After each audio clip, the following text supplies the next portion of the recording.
Capítulo 13. Cómo se desvaloriza el favor inmerecido. Hace varios años, cuando estaba en mi estudio leyendo la palabra y lo único que hacía era disfrutar de la presencia del Señor, Él me presentó esta pregunta: ¿sabes cómo se desvaloriza la gracia, favor inmerecido? Con esa simple pregunta, comenzó a revelarme cómo hoy los creyentes desvalorizan su gracia. Quiero dejar algo claro desde el principio. La gracia, favor inmerecido, de la que hoy disfrutamos tú y yo no es barata. Decir que la gracia no vale tanto es insultar directamente la cruz de Jesucristo. La gracia, el inmerecido favor de Dios que no podemos ganar, es tan valioso que no tiene precio. No puedes comprarla, lograrla ni ganarla. Algo que no tiene precio solo puede recibirse si te lo regalan. Y eso es exactamente lo que hizo Dios. Él te dio su gracia, favor inmerecido, su justicia, su bondad y todos los beneficios y bendiciones de la cruz como regalo para que los recibieras libremente cuando recibieras a Jesús como tu Señor y Salvador personal. Si alguna vez sientes inseguridad en cuanto a si Dios realmente te ama o si ve algún valor en ti, solo mira la cruz. Mira el precio que pagó para redimirte y el sacrificio que hizo para salvarte. En la cruz es donde encontrarás la seguridad de su amor y su deseo de bendecirte. Con todo amor, digo que tienes que saberlo para que no dejes de recibir todo lo que tiene para ti. Si creemos mal, devaluamos la gracia de Dios. Lamentablemente hay algunos creyentes que devalúan la gracia y la obra cumplida por Jesús a causa de que creen mal. Los que creen mal siempre acaban por conducirse mal. Si crees mal, inevitablemente vivirás mal. Pero por otra parte, si comienzas a creer bien, vivirás bien. Por ejemplo, cuando empiezas a creer que eres hecho justo en Cristo, empiezas a vivir en la justicia. Todo lo que haces surge de la revelación de tu identidad en Cristo. Esta es una verdad muy fuerte. No sirve de nada ocuparse de solucionar la conducta errada y nada más. Tenemos que buscar las causas y las raíces, y ocuparnos de corregir la creencia equivocada que hizo que devaluamos el inmerecido favor de Dios. Si crees que necesitas hacer algo para ganarte el perdón de Dios de forma que te bendiga, estás devaluando la gracia de Dios. Si crees que necesitas hacer algo para ganarte el perdón de Dios de forma que te bendiga, estás devaluando la gracia de Dios. Y el problema con eso es que te robará ese fuerte sentido de seguridad en la bondad de Dios hacia ti. En el capítulo anterior vimos que la Biblia declara con claridad que todos tus pecados del pasado, el presente y el futuro te han sido perdonados en la cruz. Si en vez de aceptar la obra de Cristo en la cruz como cumplida y definitiva, piensas que no basta e insistes en que tú tienes que cumplir una parte para asegurarte tu perdón, estás menoscabando lo que logró Jesús. Y si entra en juego tu parte, si no te basas por completo en el inmerecido favor de Dios, tu perdón nunca te será del todo seguro. A su vez, te resultará difícil esperar que Dios te dé su gracia. Es muy probable que vivas esperando que te sobrevenga el juicio de Dios, en lugar de esperar su inmerecido favor obrando en tu vida. ¿Necesitamos confesar nuestros pecados para recibir el perdón? Según haya sido tu crianza religiosa, es posible que te hayan enseñado diferentes cosas sobre lo que tienes que hacer para recibir el perdón de Dios. Por ejemplo, cuando yo era un joven adulto sincero y con serias intenciones, me enseñaron que tenía que confesar todos mis pecados para ser perdonado. Yo amaba al Señor y quería agradarle en todo, así que cumplía al pie de la letra con esta enseñanza. Me dijeron que con el Señor había que mantener las cuentas claras, lo que significaba que si pecabas de pensamiento o de acción tenías que confesar tu pecado lo antes posible para estar bien con Dios. No quería pasar ni siquiera un minuto sin estar bien con Dios, así que cada vez que me venía a la mente un pensamiento impuro, lo confesaba de inmediato como pecado. Me cubría la boca y susurraba mi confesión cada vez que sentía que había pecado. Me tomaba muy en serio esa enseñanza y terminé confesando mis pecados todo el tiempo. Cuando hablaba con mis amigos, me detenía a mitad de una oración para confesar mi pecado si veía que había dicho algo indebido. A la hora de la comida confesaba mi pecado cada vez que en mi mente entraba un mal pensamiento. Y hasta cuando jugaba al fútbol, Me detenía a susurrar mi confesión si en algún momento les gritaba con enojo a mis adversarios. ¿Puedes imaginar lo raro y loco que parecía ante los demás? Los que me rodeaban no tenían idea de por qué me pasaba el tiempo susurrando con la mano delante de la boca. Es que yo me esforzaba por mantener las cuentas claras con el Señor, pero en realidad, era un mal testimonio ante mis amigos, que pensaban que los cristianos éramos raros. La constante e incesante confesión de mis pecados me hacía estar tan consciente de mis pecados que creía que ya no habría más perdón para mí y que había perdido mi salvación. El enemigo se aprovechó de lo consciente que estaba de mis pecados y siempre me ponía en condenación. Era tan pesada la opresión que llegó un momento en que creí que mi mente colapsaría. Fui a ver a los ancianos de la iglesia a la que asistía entonces, pero no me ofrecieron alivio alguno. Algunos me alentaban a seguir confesando mis pecados, y uno de ellos hasta me dijo que yo había perdido mi salvación. ¿Puedes creer eso? Fue un tiempo terrible y muy oscuro para mí, y aunque confesaba mis pecados con corazón sincero, estaba sinceramente equivocado. La confesión de los pecados no me liberaba. Solo lograba que aumentara mi conciencia del pecado al punto que casi enloquecí. Esa enseñanza sobre la confesión de los pecados ha causado gran atadura y opresión en la Iglesia. Hay creyentes sinceros y con buenas intenciones que viven con miedo de no haber examinado sus corazones con diligencia suficiente como para descubrir y confesar cada uno de sus pecados. Y entonces creen que tienen que renunciar a su comunión con Dios y a sus bendiciones. Pero en realidad, no hay base en las Escrituras para esa enseñanza. Efesios 1:7 declara con precisión que el perdón de los pecados es, según la riqueza de su gracia, inmerecido favor. En ningún lugar de la Biblia dice que el perdón de los pecados es según la confesión de nuestros pecados. En ninguna parte. Amigo, amiga, esta es la verdad de la cuestión. El perdón de tus pecados está establecido en el inmerecido favor. No puedes ganártelo mediante tus confesiones. El perdón de tus pecados está establecido en el inmerecido favor. No puedes ganártelo mediante tus confesiones. En lugar de recibir el perdón por medio de la gracia, algunos cristianos lo han convertido en una ley que ningún ser humano podrá cumplir jamás a la perfección.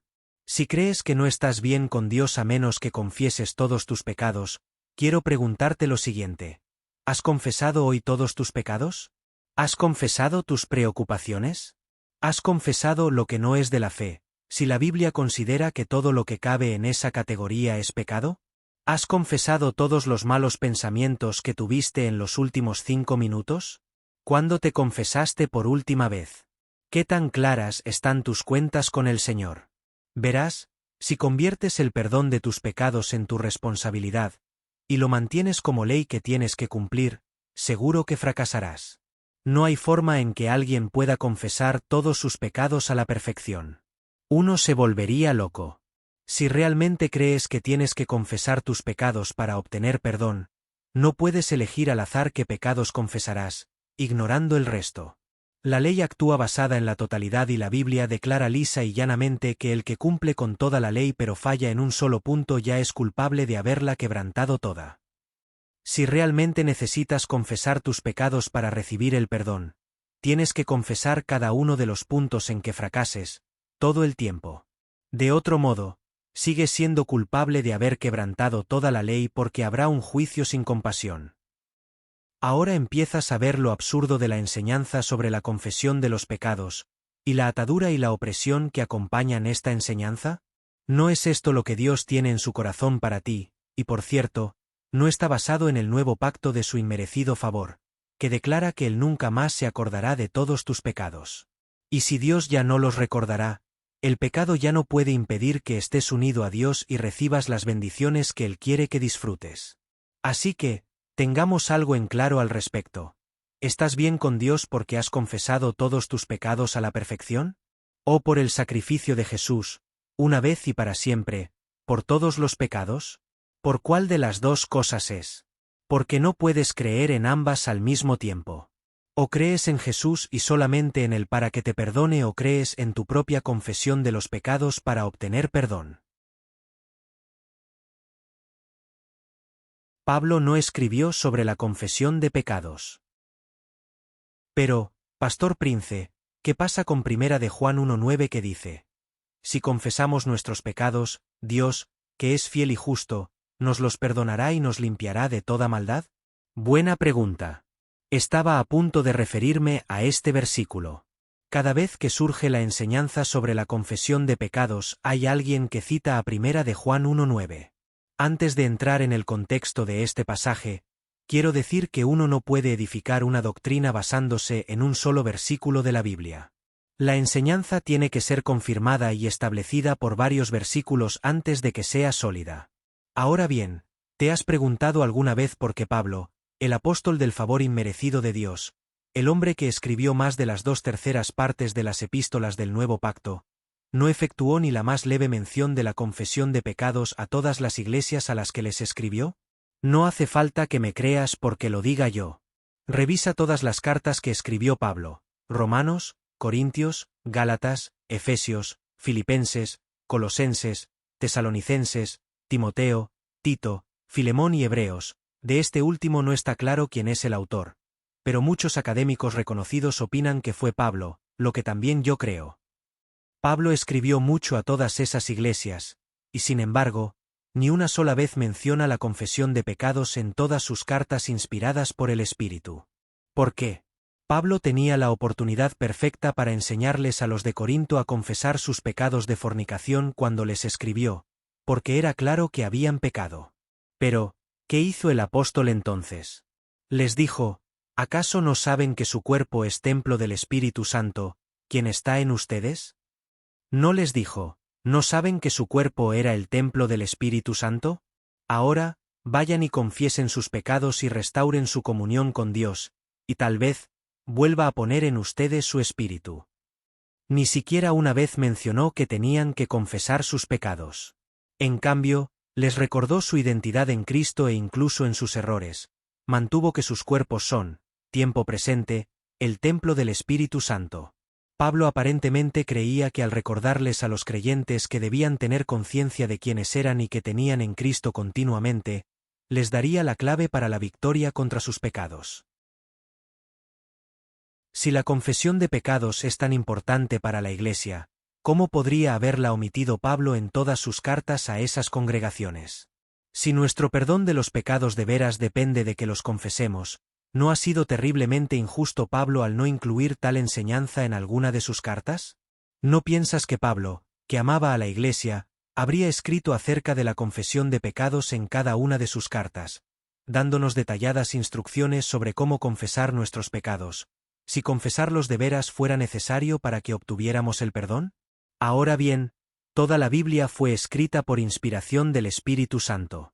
¿Se habría olvidado Dios mismo de incluir esta enseñanza en todas las cartas de Pablo y de que el perdón de nuestros pecados se basara en la eficacia de nuestra confesión? Claro que no. Más bien, tenemos pasajes claros y certeros en todas las cartas de Pablo, que declaran más allá de toda duda que nos son perdonados todos nuestros pecados y que nuestro perdón es según las riquezas de su gracia, inmerecido favor, y no por nuestras obras. 1 de Juan 1:9, fue escrita a los gnósticos. Como Pablo no mencionó la confesión de los pecados en sus cartas, nos queda solamente un versículo 1 Juan 1:9, que por años se ha utilizado para justificar esta enseñanza.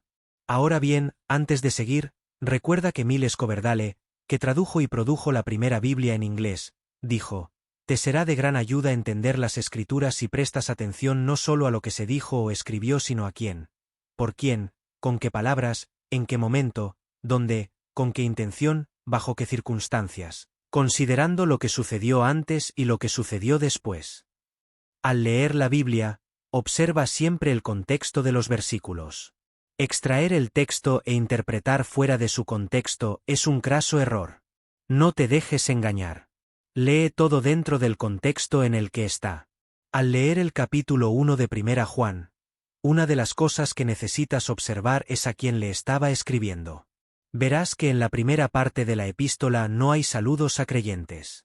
Si tomas las cartas de Pablo notarás que en esos días era común que el autor saludara a los creyentes cuando les escribía una carta. Por ejemplo, Pablo escribió: a los santos y fieles en Cristo Jesús que están en Efeso, o a la Iglesia de Dios que está en Corinto, a los que han sido santificados en Cristo Jesús y llamados a ser su santo pueblo. Cuando comparas 1 Juan con los saludos que encontramos en 2 Juan y 3 de Juan, puedes ver que el autor saluda directamente a los creyentes en las otras dos cartas. En 2 Juan, escribe, a la Iglesia elegida y a sus miembros, a quienes amo en la verdad, la gracia, la misericordia y la paz de Dios el Padre y de Jesucristo, el Hijo del Padre, estarán con nosotros en verdad y en amor. Y en 3 de Juan, escribe, al querido hermano Gayo, a quien amo en la verdad. Querido hermano, oro para que te vaya bien en todos tus asuntos y goces de buena salud, así como prosperas espiritualmente. En marcado contraste, en 1 Juan 1 no hay saludos a creyentes. ¿Por qué? Porque Juan no les estaba escribiendo a otros creyentes en ese capítulo, sino a los gnósticos que se habían infiltrado en la iglesia primitiva. Los gnósticos son herejes que no creen en la existencia del pecado. Y por eso, Juan escribió, si afirmamos que no tenemos pecado, nos engañamos a nosotros mismos y no tenemos la verdad. Si confesamos nuestros pecados, Dios, que es fiel y justo, nos los perdonará y nos limpiará de toda maldad. Si afirmamos que no hemos pecado, lo hacemos pasar por mentiroso y su palabra no habita en nosotros. 1 de Juan 1:8-10. Juan utilizó el nosotros en su carta, pero sabemos que eso no significa que no creyera en la existencia del pecado. El pasaje está claramente dirigido a los gnósticos que no creían, para animarles a dejar de negar el pecado, a reconocer la verdad de que sí existe y de que ellos han pecado. Juan lo escribió para que se dieran cuenta de que todos han pecado y están privados de la gloria de Dios. En esencia, el apóstol amado les predicaba el Evangelio a los gnósticos y les decía que si confesaban sus pecados, Dios sería fiel y justo en perdonarles sus pecados y limpiarles de toda injusticia. Por eso, al principio de su carta, les dice: les anunciamos lo que hemos visto y oído, para que también ustedes tengan comunión con nosotros. Y nuestra comunión es con el Padre y con su Hijo Jesucristo. Es claro que Juan estaba predicándoles a quienes no eran creyentes, en este caso, a los gnósticos, sobre Jesús y su obra cumplida, e invitándoles a la comunión en Cristo con los demás creyentes de la iglesia primitiva. En ese mismo momento en que pronunciaste la oración de salvación, te fueron perdonados de una vez y para siempre todos los pecados que cometerías por el resto de tu vida, y se hicieron tuyas todas las bendiciones de Dios, su favor, su salud y su triunfo. Con el contexto en mente, vemos entonces que 1 de Juan 1:9 no fue escrito para una audiencia creyente. El versículo hace referencia a la oración que un pecador efectúa para aceptar a Jesús como su Señor y Salvador personal. Tal vez la conozcas como la oración de salvación, u oración del pecador. Si eres creyente, ya la hiciste. Ahora, quiero preguntarte lo siguiente: ¿cuántas veces tienes que hacer la oración de salvación? Una sola. Solo una vez puedes nacer de nuevo. No puedes volver a nacer una y otra vez. De la misma manera, ¿con qué frecuencia tienes que confesar tus pecados para que Jesús te perdone y te limpie de toda maldad? Una sola vez. En ese mismo momento en que hiciste la oración de salvación, te fueron perdonados de una vez y para siempre todos los pecados que cometerías por el resto de tu vida, y se hicieron tuyas todas las bendiciones de Dios, su favor, su salud y su éxito. Quiero decirlo lisa y llanamente: ya tienes el perdón. Hoy, con toda sinceridad puedes presentar ante tu Padre tus errores y debilidades, sabiendo que te ama y que ya te ha perdonado. No le confiesas tus pecados para que te perdone. Aunque el capítulo inicial de la primera carta de Juan está dirigido a los gnósticos, Juan enfoca su atención a los creyentes en el segundo capítulo. Se hace claro de inmediato que les está hablando a los creyentes en el principio del capítulo, porque escribe: mis queridos hijos, les escribo estas cosas para que no pequen. Pero si alguno peca, tenemos ante el Padre a un intercesor, a Jesucristo, el justo. Él es el sacrificio por el perdón de nuestros pecados, y no solo por los nuestros sino por los de todo el mundo. A poco de dirigirse a los creyentes, Juan afirma con toda claridad que si alguno de nosotros peca, tenemos ante el Padre a un intercesor. Observa que no menciona para nada la confesión de los pecados. Y es el mismo autor que escribió 1 de Juan 1:9. tantas veces mal utilizado para enseñarles a los creyentes que tienen que confesar todos sus pecados y mantener las cuentas claras con el Señor para poder estar en comunión con Él. No, cuando hoy los creyentes fallamos, nuestro intercesor pelea por nosotros. Nuestro intercesor le muestra al acusador sus manos perforadas por los clavos, como recibo del pago que efectuó por nuestros pecados en la cruz. Cada vez que nos equivocamos, no hay poder alguno en la confesión de nuestros pecados, pero sí lo hay en la confesión de nuestra justicia en Cristo, de nuestra identidad en Cristo y de nuestro inmerecido favor en Cristo. En vez de ser consciente de los pecados, sé consciente de la justicia y recibe el poder de Dios para salir de ese pecado que parece tenerte atrapado. Recibe el poder y la sabiduría de Dios para revertir cualquier error que cometas en tu vida. Además, en el versículo 12 del mismo capítulo Juan declara: «Les escribo a ustedes, queridos hijos, porque sus pecados han sido perdonados por el nombre de Cristo». Aquí, Juan da por sentado el perdón de los pecados sin confesiones. Sería un doble discurso de parte de él, y algo muy extraño, que hubiera escrito Primera de Juan 1:9 y también Primera de Juan 2:12 dirigiéndose a creyentes. Mi querido hermano, mi querida hermana, en lugar de ser consciente de los pecados, sé consciente de la justicia y recibe el poder de Dios para salir de ese pecado que parece tenerte atrapado. Recibe el poder y la sabiduría de Dios para revertir cualquier error que cometas en tu vida. Porque la consciencia del pecado te mantendrá en depresión, en un ciclo pecaminoso, aunque el inmerecido favor de Dios esté de tu parte. Cada vez que examines tu corazón para encontrar pecado y maldad, ¿quieres saber qué pasa? Encontrarás algo.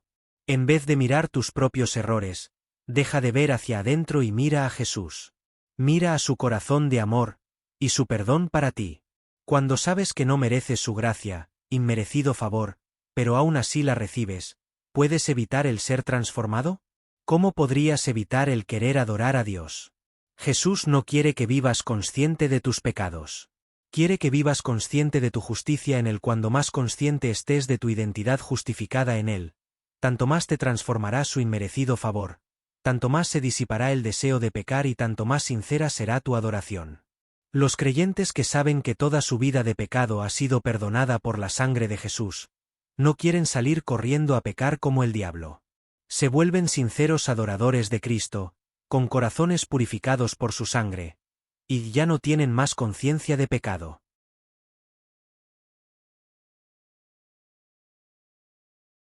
El completo perdón. ¿Da licencia para pecar?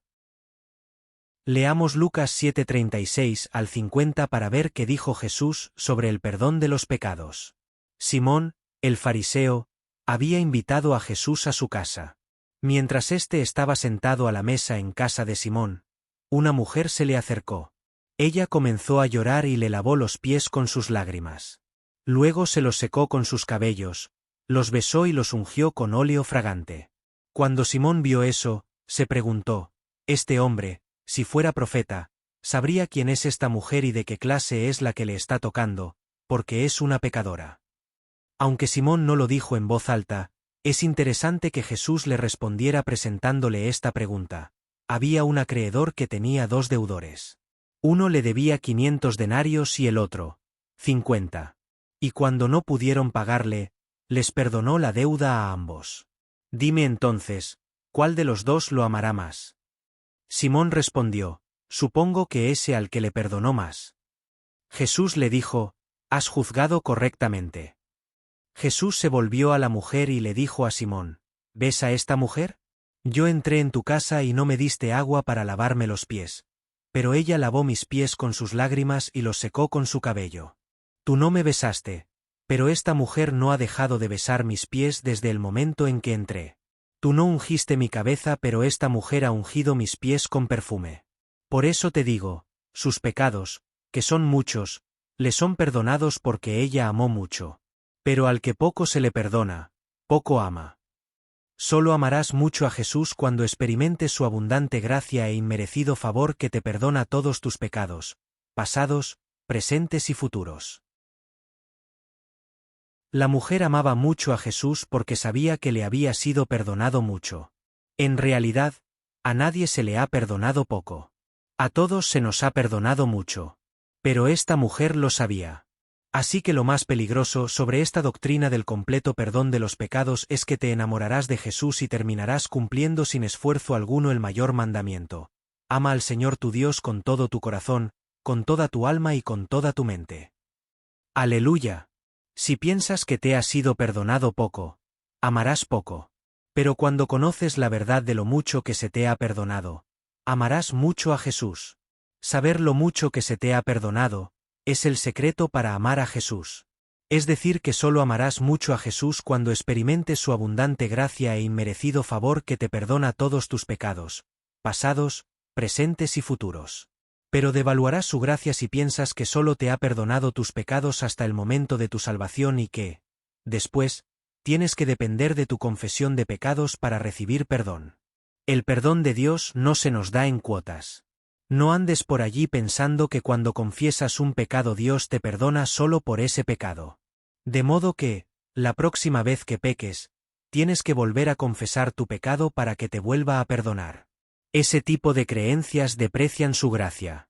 Y como resultado, porque piensas que Dios te ha perdonado poco, terminarás amándole poco, y privándote de correr hacia el y ver cómo te ayuda, te libera y te prospera. Querido amigo, querida amiga, con un único sacrificio en la cruz Jesús borró todos los pecados de toda tu vida. No devalúes su inmerecido favor con tus imperfectos esfuerzos por confesar todos tus pecados. Acepta este regalo que Jesús te ha dado asignándole el valor que merece, recibiendo plenamente y experimentando su inmerecido favor, hoy mismo.